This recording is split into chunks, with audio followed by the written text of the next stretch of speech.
Hello, my dear friends. Today, we learn the story of Benjamin Franklin, the founding father of the United States.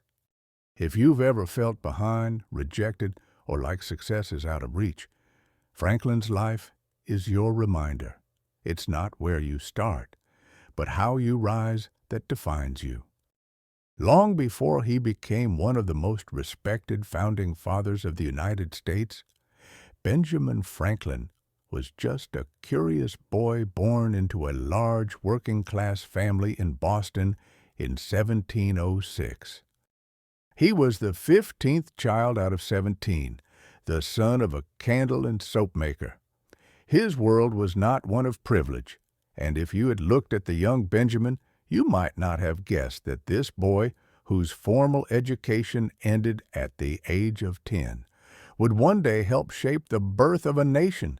From the very beginning, Franklin's life was filled with setbacks, disappointments, and failures, and yet it was precisely these challenges that forged the wisdom, strength, and resilience that would later inspire generations. His story is not just about success, it's about failing forward. As a boy, Franklin loved to read, but with his family's financial limitations, he could not attend school for long. His mind, however, remained restless. He devoured books borrowed from friends or read by candlelight late into the night. He learned to write by mimicking essays from books, copying the structure and ideas, then rewriting them in his own words. He taught himself logic and argumentation not in a classroom, but through sheer will and effort. Where he lacked guidance, he created his own path. At the age of 12, Benjamin was apprenticed to his older brother James, a printer. The world of printing fascinated him, words, ideas, debates, yet even here he faced hardship. His brother was strict and often harsh, giving Benjamin little freedom. When Franklin began writing anonymous letters to his brother's newspaper under the name Silence Do Good, he did so secretly, knowing James would never publish work from his younger sibling. The letters became popular, but when the truth emerged, James was furious. Conflict followed, and by the age of 17, Franklin left Boston jobless, penniless, and alone. That moment, walking away from home with no money and no support, could have broken a lesser spirit. But Franklin did not see failure as the end. He saw it as a detour. He traveled to Philadelphia, tired and hungry, where he found temporary lodging and work in a print shop. With no connections and little more than his ambition, he began to build a new life. Franklin's rise in Philadelphia was not meteoric. It was slow, built on grit and repeated setbacks. He worked for various printers and eventually traveled to London, hoping for an opportunity that never materialized. Stranded in England for over a year, working in a print shop, he learned not only the printing trade, but also valuable lessons about independence and resilience. When he returned to Philadelphia, he launched his own print business. Even then, he faced competition, financial struggles, and the difficulty of building a reputation.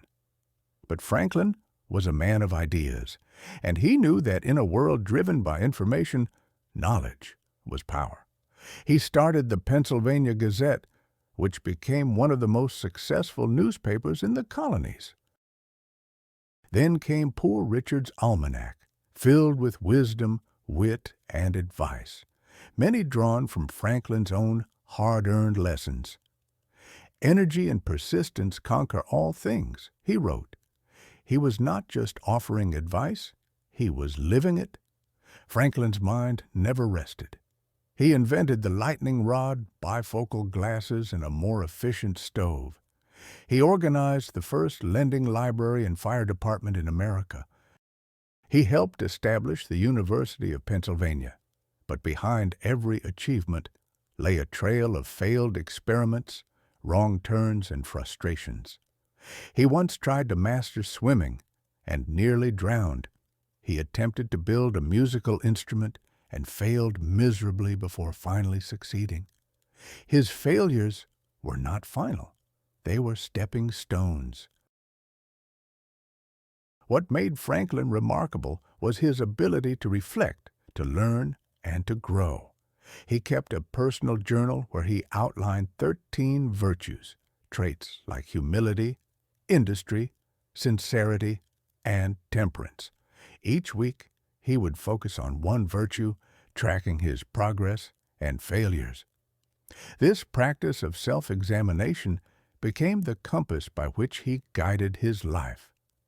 It was not perfection he sought, but progress. When the colonies began their struggle for independence from Britain, Franklin, by then in his 70s, was not just a bystander, he was a leader. As a diplomat, he negotiated critical alliances, most notably with France. Without his charm, intelligence, and persistence, American independence might have remained a dream. Yet even in politics, he faced rejection and criticism. He was accused of being too British before the Revolution and too radical afterward. He lost friends and allies.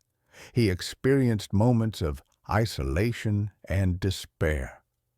But Franklin never stopped working for what he believed in: freedom, enlightenment, and the power of people to govern themselves. When he helped draft the Declaration of Independence in 1776, he brought with him a lifetime of hard-earned wisdom. And later, during the Constitutional Convention in 1787, at the age of 81, he was the oldest delegate in the room. His closing speech reminded the delegates of the importance of compromise, unity, and humility. Though often witty, Franklin was also deeply reflective. "I agree to this Constitution with all its faults," he said, "because I think a general government necessary for us." Benjamin Franklin died in 1790, leaving behind a legacy that extended far beyond politics. He was never a president, yet his face appears on the $100 bill. Why? Because he embodied the American spirit, not just its triumphs, but its trials. His life was not one smooth arc of success. It was a jagged mountain climbed slowly and often painfully. It was a life that proved greatness is not born from ease, but from endurance. For young people today, especially those who face failures, who feel lost or unsure of their worth, Franklin's life holds powerful lessons. He was a boy who dropped out of school but became a writer, scientist, and diplomat. He was an apprentice who fled his home but became a business owner and community leader. He was mocked, dismissed, and overlooked, but he became one of the most influential figures in world history. What made Benjamin Franklin extraordinary was not that he avoided failure. It's that he embraced it, learned from it, and used it to fuel his rise. In every loss, he found a lesson. In every obstacle, an opportunity. In every failure, a new beginning. If you failed a test, lost a job, or feel like your dreams are out of reach, remember Franklin. He started with nothing. He failed often, but he refused to give up. He believed, above all else, that through effort, discipline, and curiosity, anything was possible. His story is not just history, it's hope.